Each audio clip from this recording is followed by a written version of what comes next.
A sprawling, massive urban state capital, Jaipur, that Bishop Heber saw, was a walled city built by Raja Jain.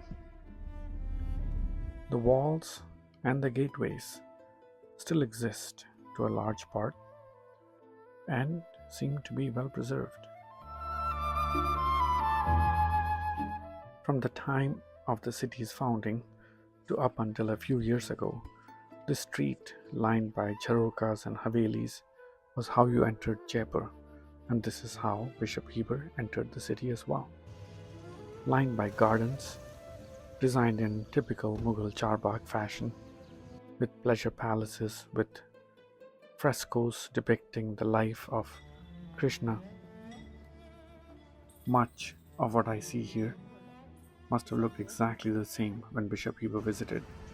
Many of these structures date 300 years or more.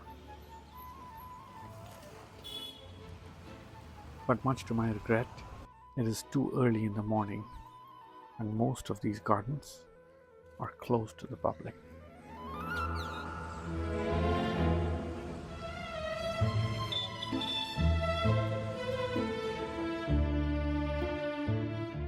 Jaipur is completely surrounded by hills. Many of the hills still exist just as they did. Bishop Heber recognized that the security of this place was dependent on the hill forts, and if you look carefully, there are forts on top of most of the hills that I see.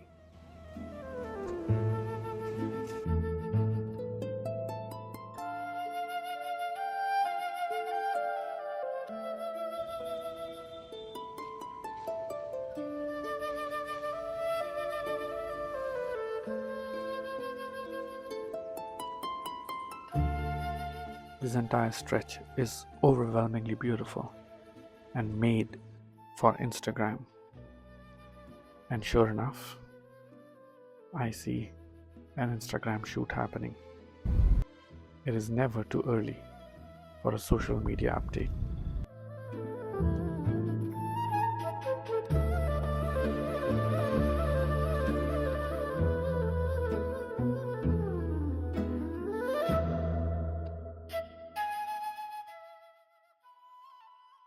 Bishop Heber stayed somewhere here on the grounds of the British Residency, now a remodeled, uber expensive hotel. The royal family of Jaipur now owns this property, and when I visit, one of them must have been on site because the Pachranga flag, the five-colored flag of Jaipur, is flying high. This flag commemorates all the tribes in Afghanistan that Man Singh defeated as the governor of Akbar.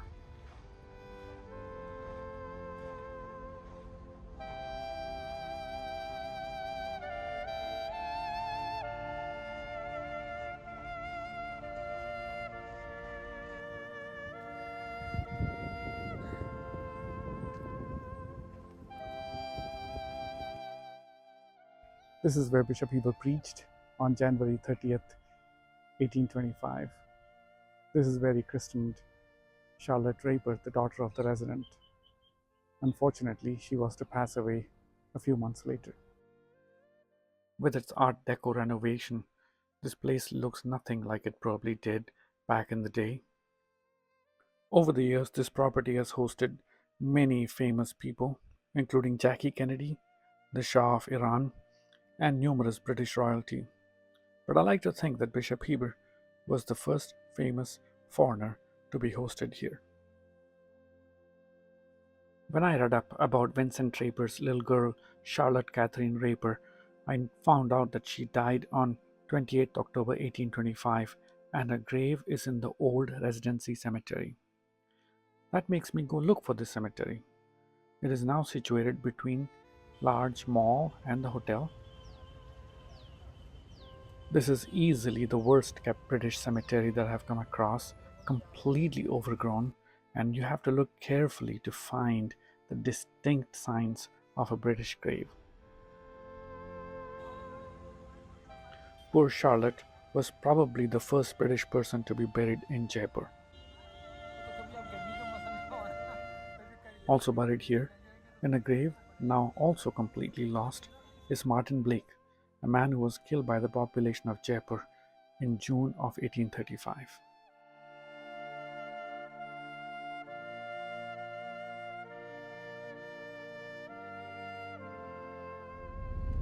The politics of Indian states was always nothing less than a Bollywood potboiler, with intrigue, royalty, betrayal, romance, and holy men all thrown in.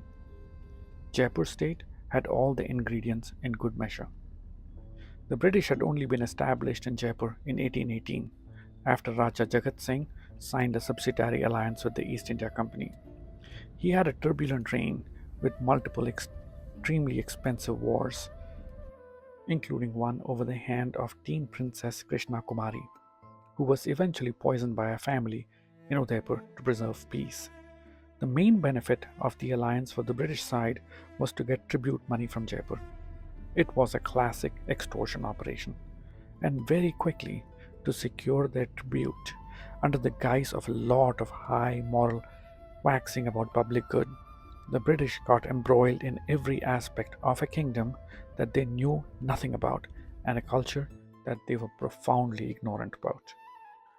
Jagat Singh unfortunately died childless, but his junior wife, who the bishop pointedly mentions was not his principal wife, the Bhatyani Rani, was found to be pregnant. The entire axis of speculation around the next ruler of Jaipur swung around sheer chance that she would deliver a boy. But fortunately, a male heir was born 4 months and 4 days after Raja Jagat Singh died. The newborn was declared king in an assembly of chiefs led by David Ochterlony. The Patyani Rani was made regent to the infant king and ruled with her minister Raval Beri Sal of Samod. This minister was initially liked by the British and got along well with the Rani, but soon lost her support. A lot of mischief and tumult followed, in which Vincent Draper had a big role, trying hard to reinstate the Raval. David Ochterlony had to personally re-intervene, arriving in Jaipur on November 29, 1824. As Bishop Heber mentions, Ochterlony was pretty cozy with the Queen, sided with her as Draper to pursue a policy of non-intervention, let her remove Barry Sal, and appointed Meg Singh of Diggi as her Mukhtar. Things appeared distracted when Bishop Heber visited and the people hated the Queen's minister. A couple years later, Juntaram, the Queen's favorite, made a comeback as minister and effectively ruled Jaipur state from 1828 to 1835. Financially, things kept getting worse, and the state was 12 lakhs in arrears to the British for tribute by 1834. In 1835, the Queen's son, Savai Jai Singh III, the miracle child, who was sickly and probably diabetic, died after a public appearance on Basant Panchami. Rumors swirled about Juntaram killing him, and at the cremation of the king in Kaitor, a furious mob assembled and stoned Juntaram and his associates. There followed a prolonged period of intense violence and chaos. Eventually, Juntaram and his associates were exiled or hanged to death, and the son of this unfortunate king, only 16 months at the time, was crowned as the king of Jaipur. Savai Ram Singh, ruling under the watchful eye of Raval Beri Sal of Samod, ruled for 45 years till 1880, gave the city its pink color. He was known for his ardent Shaivism, his very close rapport with the British, and his passion for photography. The successors of Savai Ram Singh rule to this day in Jaipur and actually live in the same palace. Bishop Heber was taken around City Palace.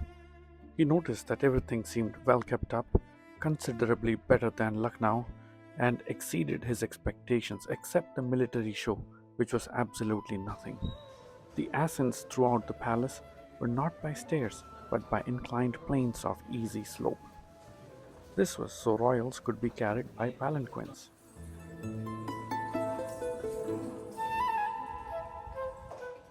The Chandra Mahal, or the Palace of the Royals, is easily one of the most expensive places in India to visit. but it is beautiful now as it was then.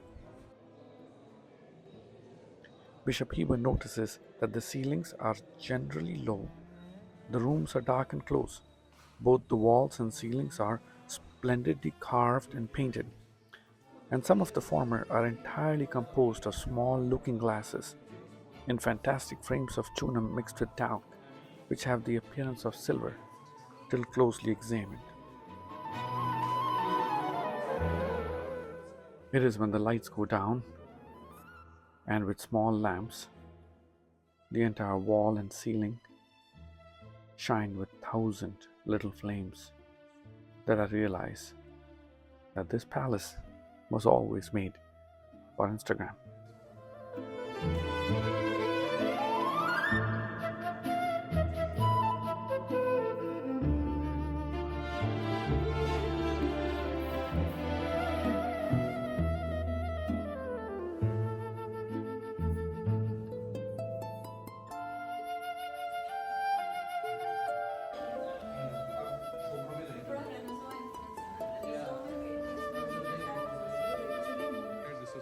Bishop Heber noted that many of the rooms had their floors chiefly covered with stuffed white cotton quilts, over which in certain places the tringis were placed.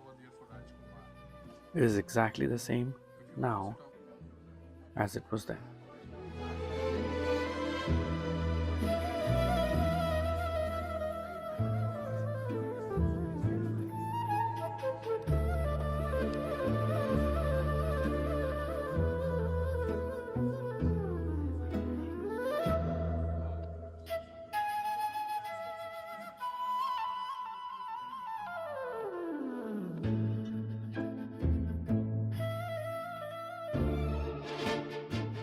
Many of these Instagrammer infused rooms are out of bounds to the general public, and I'm happy to be making my way back to Diwan-e-Khas. Here in the Diwan-e-Khas, all Sarvatobhadra commenced an extraordinary darbar. Bishop Heber met with all the eminences of the Jaipur court. The queen did not show up. She stayed behind some latticed windows where she could hear the conversation. The resident, Vincent Draper, was here as well. At the end of the darbar, the bishop was gifted an elephant and two horses.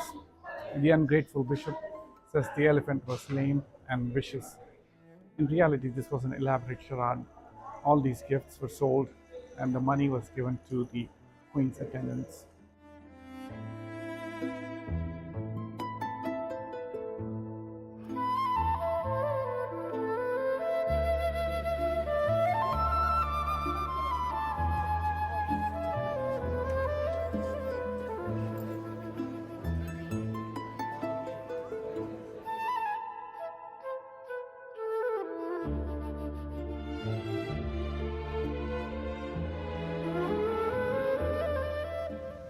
After leaving Jaipur city, Bishop Heber proceeded by a wide sandy road to the banks of a large lake covered with waterfowl and a small island in the midst, on which were the ruins of a palace. This is the Jal Mahal, which was built in 1699, probably abandoned at the time.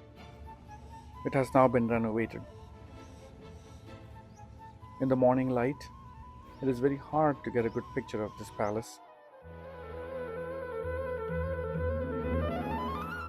But the banks are already lined with many busy people, including some doing a movie shoot. This entire area is full of gardens and garden houses and temples. There is also the temple of Govind Dev Ji, the family deity of the royal family of Jaipur. This is the shrine where the young Raja was carried weekly to pay his devotions.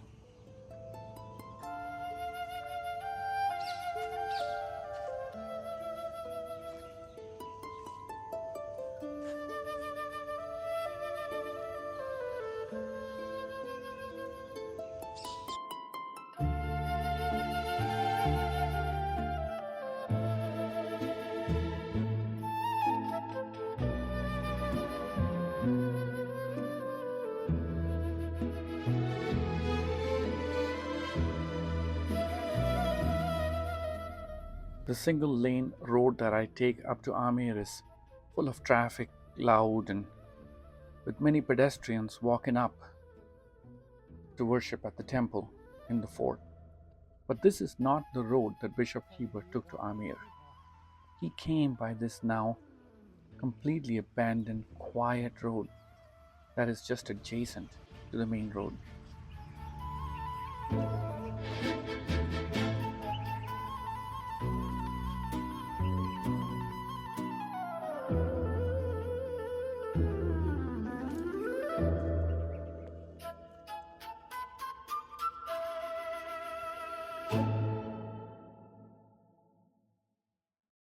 I'm on the old wall and gate leading to Ajmer.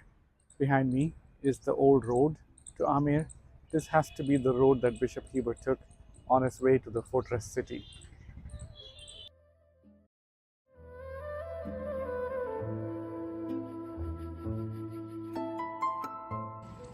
Again, what is striking to me is how well the city was defended by the surrounding hills, the forts, and the walls.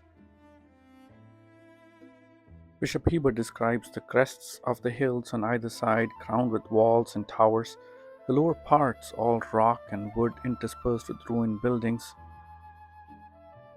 This very wild and romantic valley, this ancient path, are all incredible, but nothing quite prepares the visitor for their first look at the fort at Ajmer.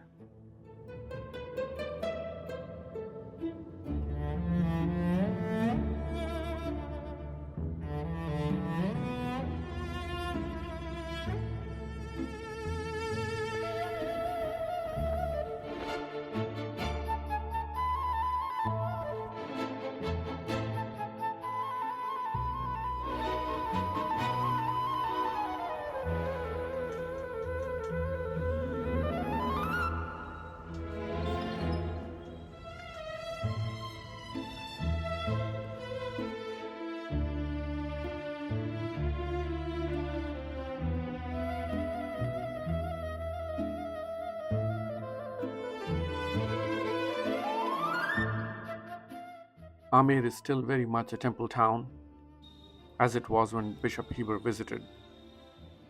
There are many delightful temples here, including some which at some point in the past may have been Jain temples converted to Hindu temples.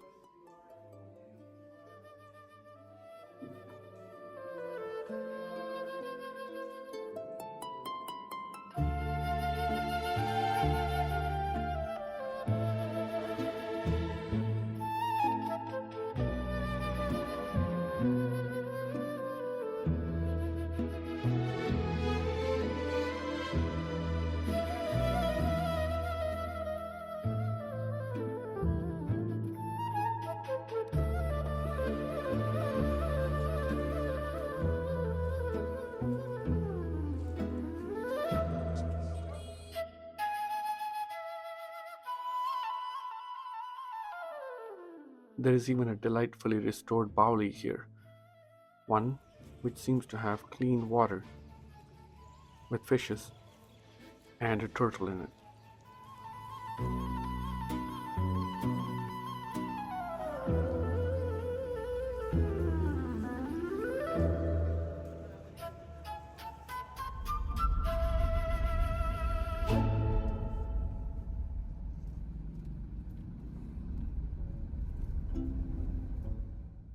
Crossing the temple town, Bishop Heber and his party found themselves on a steeper ascent lined with granite that led them to the fort itself.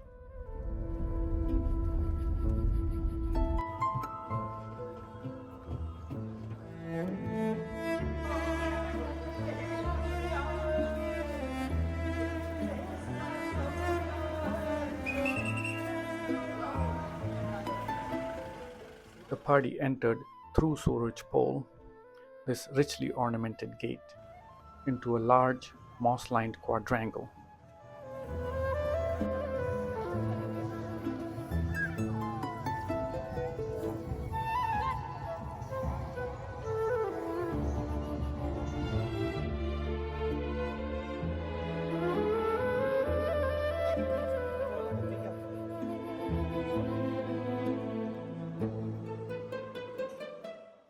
long flight of steps led the party through yet another gate, Ganesh Pole, into the interior of the palace.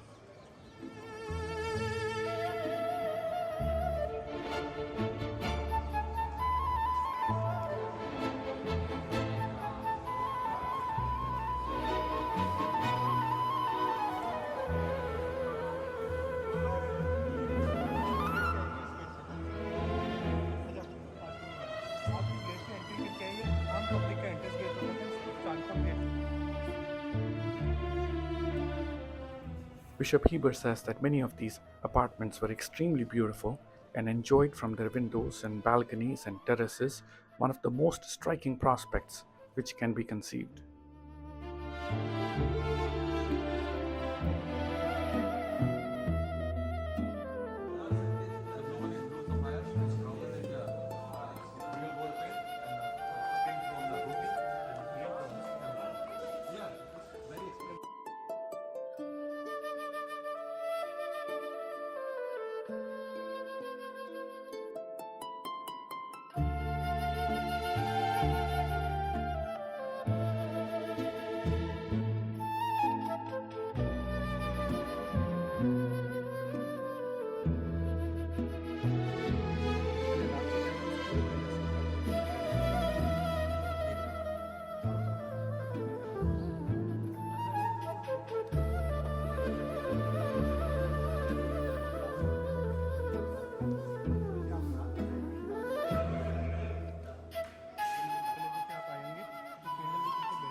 Bishop Heber says the carving in stone and marble, the inlaid flowers and ornaments in some of these apartments are equal to those at Delhi and Agra and only surpassed by the beauties of the Taj Mahal.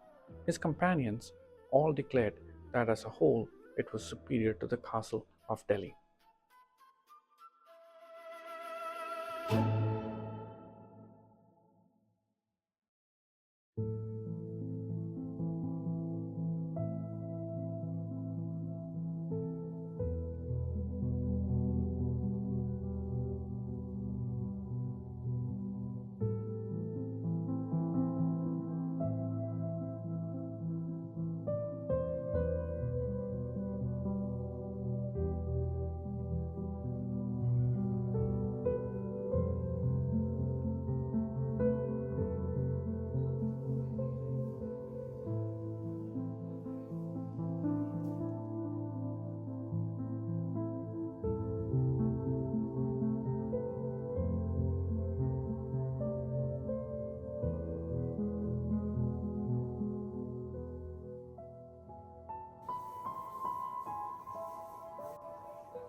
The last place that Bishop Heber visited in Ajmer was the temple to Shila Devi.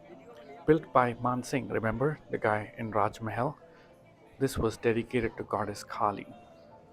Entering the temple, Bishop Heber saw a pool of blood, a naked man standing with a sword in his hand, and the headless body of a goat. He had just witnessed ritual sacrifice. He was told that an animal was sacrificed every day in this temple to please the goddess.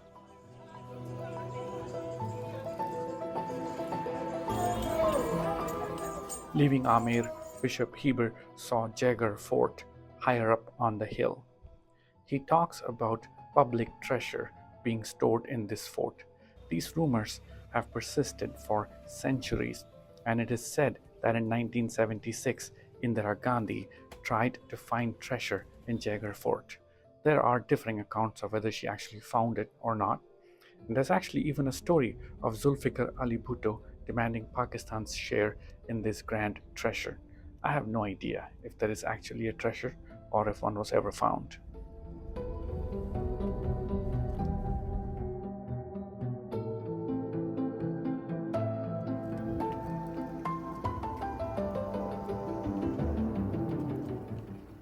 The curiously named Mozammabad was a large town with a ruined wall, a mosque, some good gardens, and several temples. The largest of these temples was called Banieka Mandir, or the Trader's Temple, and it belonged to the sect of Jains.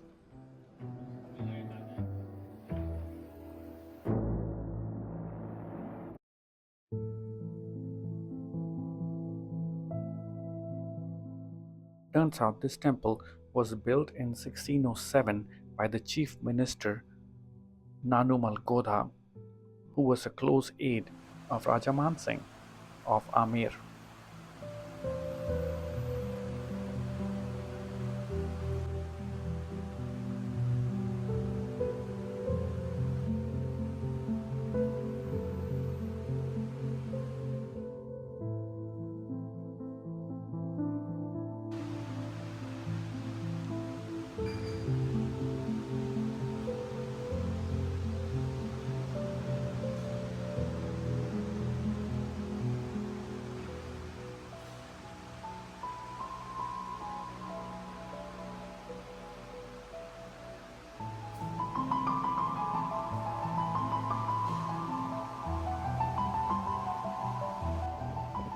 I feel blessed to be able to visit this temple, and I'm taken around by an extremely kind guide who points to me very carefully that most of these idols have nails that have not been cut.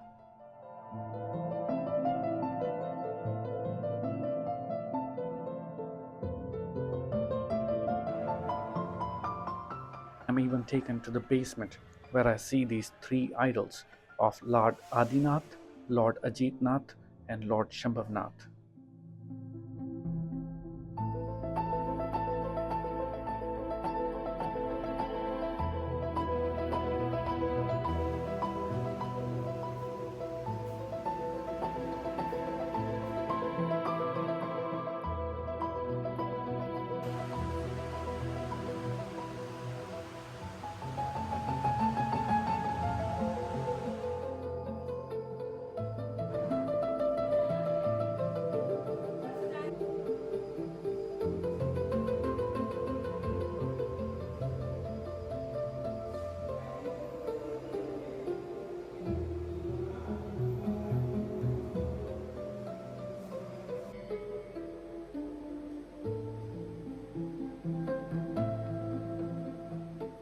Everything in this now mostly forgotten temple is astounding, but the two things that really stand out to me are the ceiling, which is incredibly richly carved, and the collection of books which I'm allowed to touch, although I have no idea what's written in these books.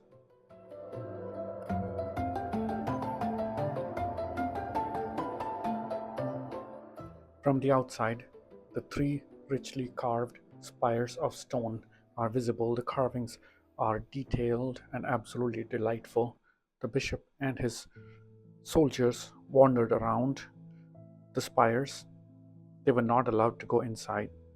Adjacent is a mosque which has been renovated.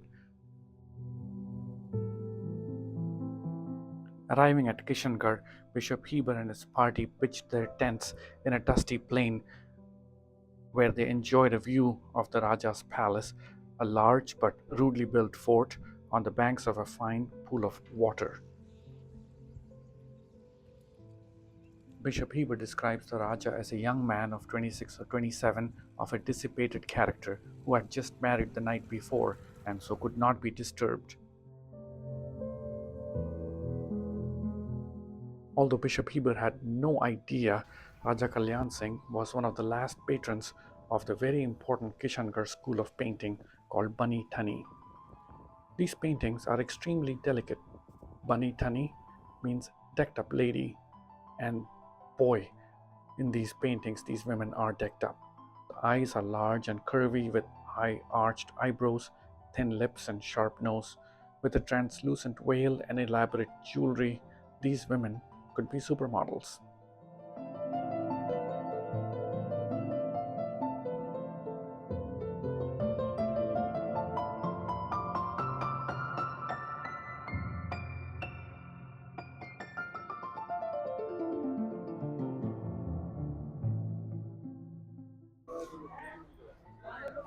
Anasagar Lake has long been a landmark of Ajmer, constructed probably around 1100 by the Chauhan rulers.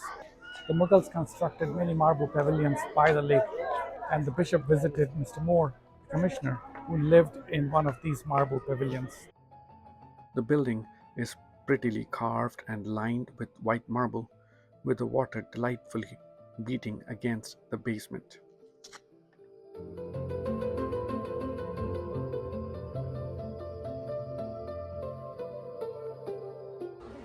Ajmer's main attraction was the dargah or tomb of Khwaja Moinuddin Chishti. This was the tomb Bishop Heber missed. He does mention that this dargah was revered by Hindus and Muslims both, and the Scindias, who controlled Ajmer before the British, revered the tomb and were magnificent benefactors to its shrine.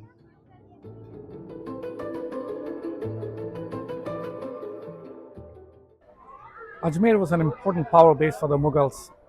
This is where Mumtaz Mahal gave birth to Dara Shikoh, Jahanara, and Shah Shuja. And out in the hills by this city is where Dara Shikoh made his last real stand.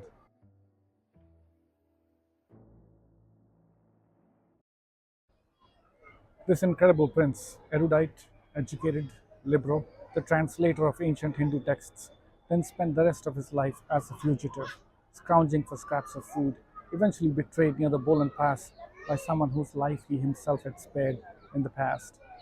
He was then brought back to Delhi, paraded in Chandni Chowk, and eventually killed by Aurangzeb.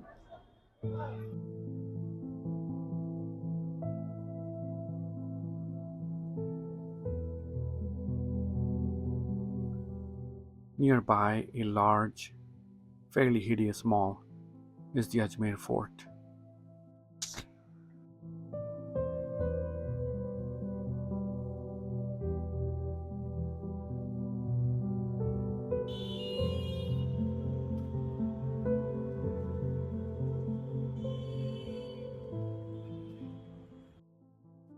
Ajmer Fort is, of course, famous as the place where Sir Thomas Roe sought an audience with Jahangir, establishing firm footing for British presence in India. Sir Thomas Roe was the ambassador of an upstart island country, bearing gifts to the greatest ruler on the face of the earth, the conqueror of the world itself, Emperor Jahangir. His account, part of which survives, describes Jahangir's court in great detail. This Mughal painting shows him attending Jahangir's court. It was from this balcony that Sir Thomas Roe was given the first official audience by the Mughal emperor on January 19, 1616. In later years, Thomas Roe's embassy came to be seen as foundational in the establishment of the British Empire in India, and he was likened to a Joseph in the court of the Pharaoh. In 1857, this fort had a major role to play in the rebellion. There was a huge arsenal and treasury in this fort, but the British were able to send mere troops to disarm the native troops guarding this fort, secure the arsenal and the treasury. The Mairs were a tribe akin to the Paharis of Rajmahal, following the model of Augustus Cleveland in Bhagalpur. They had been incorporated into the British Army. They remained steadfast and loyal throughout.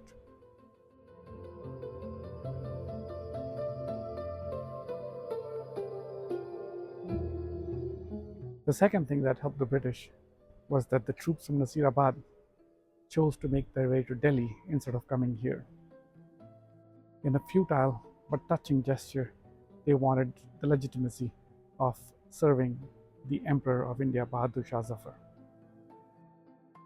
A striking thing about the rebellion of 1857 was how steadfast and loyal the great Rajput states of Jaipur, Jodhpur, and Udaipur remained to the British cause through the entire rebellion.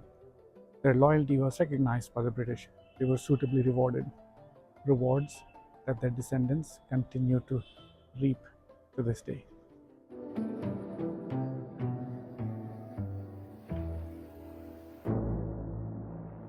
This old fort, which sadly does not seem to be much visited anymore, as an extraordinary museum, in spite of all the peeling plaster and the poor lighting.